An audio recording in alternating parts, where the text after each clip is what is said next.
Ez egy olyan sorozat, aminek az epizódjait az élet írja, igazából mindenféle igény és megkeresés érkezik hozzám, és talán ezt tekintem a legnagyobb sikernek, hogy az embereket, a gyerekeket, a pályára indulókat, már a professzionális képzésben résztvevőket és a tanárokat is emocionálisan is megérintette ez a sorozat, nem csak szakmailag. És elkezdődött egy diskurzus. És ez egy nem várt fordulat, engem meglepett, és azt jelzi, hogy az énektanításnak új útjait kereshetünk, ez nem csak az én fejemben fogalmazódott meg, hanem a gyerekekben és a tanárokban egyaránt. Olyan megkeresés is érkezett, hogy a tanárokat tömörítő baráti társaságban legyenek interjúk, vagy akár minikurzusok ebben a témában. Ez azért is fantasztikus, mert itt olyan tanárokról van szó, akik 10-15-20 vagy akár 30 éve vannak a pályán, és rengeteg befutott művészt adtak az opera vagy a koncertvilágának, és hogy ők nyitottak erre, egyáltalán nyitottak arra, hogy ne csak ember és ember között legyen kommunikáció, hanem akár videó alapján lehessen kurzust tartani, lehessen beszélni bizonyos technikai problémákról. Ez egy olyan nyitottságot mutat, ami számomra azt vetíti elő, hogy hasznosak tudunk lenni. És végül is ezt az egész önvallomást a részemről, ezt az egész projektet ez indukált, hogy hasznosak legyünk. A másik, aminek rendkívül örülök, és meg fog jelenni a Masterclass sorozatban, egy valódi mesterkurzus. A Győri Főiskoláról megkeresett Szabó Magdolna, akinek a nevére talán emlékeznek azok a hallgatók, akik elejétől fogva figyelemmel kísérik az én videóimat. Magdi volt az a csodálatos angol énekesnő, akivel együtt énekeltünk Polgár Lászlónak elő arra bizonyos 1994-es varázsló előadásra. És az a fantasztikus önreflexió van meg Magdiban, hogy ő a mai napig pontosan tudja, hogy mi volt belőle a hiányzó rész. Mi volt az a hiány, ami miatt ő nem futott be nagyívű operai karrier, holott a hangja abszolút alkalmassá tette erre. És Magdi úgy beszél a mai napig a növendékeknek, hogy próbálja ezt a pszichológiai oldalt is megfogalmazni, itt inspirálni a növendékeit, hogy ők ne kerüljenek ilyen helyzetbe, mint Magdi annak idején, ami számomra végül is a pályára állás lehetőségét hozta el. Így a Győri Főiskolán hamarosan kurzust tarthatok, és ezt a kurzust minden évben a beszélgetéseket is, és a tanításokat is rögzíteni fogjuk, így hát tulajdonképpen a nézők, vagy a tanárok, vagy a tanulók jelen lehetnek egy ilyen mikrokurzuson, hogy is zajlik az ilyesmi, hiszen a kurzusok általában kevés kivételtől eltekintve nagyon kis körben zajlanak, és most megpróbáljuk ezt a kört kiszélesíteni. A másik legfontosabb impulzus, ami mostanában ért, hogy több olyan fiatal keresett meg, akik nem tudják, vagy nem akarják eldönteni, hogy az éneklésnek melyik ágával foglalkozzanak, és segítsek a döntésükben. És egy olyan visszajelzés érkezett, ami engem egy nagyon hosszú gondolatmenetre indított. És ez nagyon távol vezet. Mert ugye az egy nagyon szerencsés folyamat volt sokáig Magyarországon, hogy az óvodától és az iskolától kezdve mindenki énekelt. A televízióban vagy a rádióban egyszerűen elérhetővé vált ez a műfaj, mindenki utánozni kezdte. Ugye mindenki úgy énekel, hogy valakit utánoz. Olyan nagyon ritkán van, hogyha egy zárt afrikai vagy indián népcsoportot megnézzünk, akkor nagyon érdekes, hogy alakul ki egy zárt közösségben az éneklés, de egy népdal vagy egy népszerű popszám kialakulásához egyszerűen utánzás kell. Nem biztos, hogy kialakul az a pentatónia például egy népcsoportban, ami a magyar népdal vagy a finnugor eredetű népdalnál kialakult, vagy ugyanúgy a kínai népdalnál, hogyha Ausztrália őslakosságát megnézzük, ott tulajdonképpen egy ilyen furcsa torokhangot hallunk, ahol az egyes hangközök nem egyeznek az európai hangközökkel. Tehát ezt a mikroelemet, amiből egy énekelt dal fölépül, azt mi utánzás útján sajátítjuk el. De nagyon sokáig, egészen a 20. századig ez ember és ember között zajlott. És most pedig a leginkább ember és gép között zajlik. És próbáltam megfejteni, hogy ez vajon hasznos-e, vagy káros. És biztos, hogy van egy olyan hasznos oldala, hogyha egy gyerek most hall egy népszerű musical számot vagy popszámot, akkor megkeresi a YouTube-on karaoke verzióban, és miután sokat hallgatta azt a számot valaki neves előadótól, akkor ő megpróbálja azt leutánozni. Igen ám, de nem egy embert utánoz, hanem egy géphangot. És ezáltal rögtön megszűnik a visszacsatolás, viszont biztos beépül az utánzásnak az a foka, az a kicsit manír jellegű foka, hogy biztos, hogy minden egyes hangkötést ő úgy fog lemásolni, mint ahogy esetleg azt az afro-amerikai popsztár énekli, akinek egészen biztosan mások a vokális adottságai, mint ennek a fiatalnak, aki ezt megpróbálja. És ezért elkezdtem gondolkodni, hogy a általános iskolában, mikor mi énekeltünk, akkor mindig volt zongorakísérő. És tulajdonképpen a zongorakísérő egy olyan kamarapartner, ami ezt élően is flexibilisen teszi, és állandó visszacsatolást mond a gyereknek. Arról, hogy ez hamis, hogy ritmustalan, mindig tulajdonképpen korrigálja, kijavítja, de mindenképpen egy interakció zajlik, és nem egy egyoldalú, repetitív ismétlés.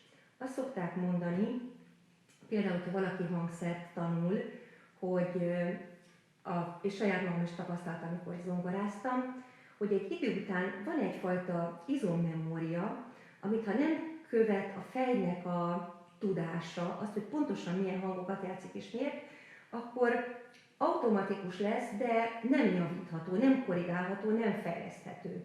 Nekem is vannak olyan zongoradarabjaim, amit tulajdonképpen 17 éves koromban megtanultam mondjuk rosszul. Én azt a mai napig el tudom játszani, mert izommemória keletkezett, de hogyha megkérdezik, hogy egymás után milyen hangok vagy milyen ritmusképletek jönnek, akkor nem tudom elmondani, sőt, néha még a címét is nehezen tudom elmondani. Tehát a fej, az agy nem vett úgy részt. És akkor itt tennék egy zárójelet, hogy egy nagyon furcsa vagy akár unortodox dolog jutott eszembe, hogy mi maga a zene. Mert a zenét az általában emocionális dolognak állítjuk be, érzelmeket közvetít, lelkiállapotot közvetít. De tulajdonképpen a zene egy kódrendszer. Le tudom írni matematikai képletekkel, matematikai viszonyrendszerrel, és tulajdonképpen amikor felismerünk egy zenét, hogyha hallunk és rá is vagyunk, akkor ez a kódrendszer, ez egyszerűen egy ilyen, olyan, mint hogyha egy pauszpapíron rákerülne egy kódra, és akkor látjuk, hogy itt is stimmel, itt is stimmel, itt is stimmel. Hogyha valami zenére azt mondjuk, hogy ez nagyon hasonlít valamire, akkor ezeket a memória fogasként jelenlevő kódokat azonosítjuk. És olyan furcsa, hogy egy ilyen matematikai képlettel leírható dolog, amit tulajdonképpen egy számítógép is elő tud állítani, sőt most már elő is állít, azt a lelkiállapotunk, emóciónk kifejezésre használjuk, és mindig is erre használta az emberiség. Viszont, hogyha csak hallás után tanulunk, és ez nem mélyül el, akkor egy idő után nem tud tovább fejlődni. És nagyon azt érzem, hogyha egy mankó kerül be egy karaoke zenei alap, akkor ezek a viszonyrendszerek mindig bizonytalanok lesznek. Hogyha kivesszük a zenei alapot, akkor az illető gyerek vagy fiatal nem fogja tudni tisztán elénekelni azt a még oly egyszerű popslágert sem, mert a viszonyrendszerek nem épültek be. Viszont, hogyha ugyanezt a popslágert megkérni egy zongorakísérőt, hogy ugyan már énekelje el vele, vagy ne adj Isten transzponálja egy olyan helyre, ami neki vokálisan kellemesen esik, akkor már mindjárt többet tett az ő vokális fejlődésért és egészségért. Tehát a zenei alap, a fölvett számítógépes alap számomra egy olyan mankót jelent a pályakezdőknek, ami később valódi akadályt képez, hogy minőségében tovább fejlődjenek. De nagyon-nagyon nehéz lesz ezt átfordítani, mert egészen a Zeneművészeti Főiskolán is voltak olyan trendek az elmúlt 10 évben, amikor kötelezték az énektanárokat, hogy ők valamilyen szinten megtanuljanak zongorázni, és a zongorakísérőket egyszerűen megtizedelték, vagy elbocsájtották. Miért olyan nagy baj ez, és ki hozta ezt a döntést? Ezt egy menedzsment hozta, egy olyan menedzsment, aki próbálta racionalizálni a költségvetését a Zeneakadémiának, vagy akármilyen fiktív főiskoláról beszélhetünk, mert ez teljesen általános volt. Azt gondolta, hogy ezek szükségtelen elemek, anélkül is meg tudják tanulni, hiszen mégiscsak a professzionális énekes fejlesztés itt a cél, nem az, hogy ott a zongorakísérlettel bóckodjanak. Ez így elhangzott. És amikor jobban utána néztem, hogy ki volt az a menedzser, aki ezt hozta, nem akarok megvádolni senkit, de egy abszolút kereskedelmi szemlélettel azt hiszem, hogy dohánygyártó céget felfuttató menedzsmentről volt szó, aki például egy honi zenekarnak a ütősének azt tanácsolta, hogy hát ő nagyon jól tenni, hogyha megtanulna hárfázni, mert ez így nem kifizetődő, hogy ő csak időnként üt egy triangulumot vagy cintányérozik, és akkor malmozik a közbülső időben, és ő nem tudta azt, hogy ez professzionálisan miért lehetetlen, mert a hárfás az egy más dolog, mint egy ütőhangszeres, teljesen más idegpályákat mozgat. Ez a szemlélet annyira előalkodott, hogy nem csak a zenetanítás területén, hanem az ének minden területén az lett a cél, hogy minél többet állítsunk elő, minél olcsóbban. És ennek olyan következményei vannak, amit én most a napokban olvastam, hogy a repülőgép katasztrófáknak az egyik oka, hogy a Boeing gépek alkalmatlanok lettek arra a célra, amire kifejlesztették, pontosan egy ilyen menedzsment volt. A mérnököket félreállították a menedzsmentből, és egy költséghatékonyság lépett elő, és egy meglévő dolgot próbáltak úgy tordozni, hogy úgy tűnjön, mint ami új, egy új termék, jelen esetben ez a Max kategória, de nem volt hozzá szaktudásuk, hogy ezt mérlegeljék, hogy ebből mi fog történni.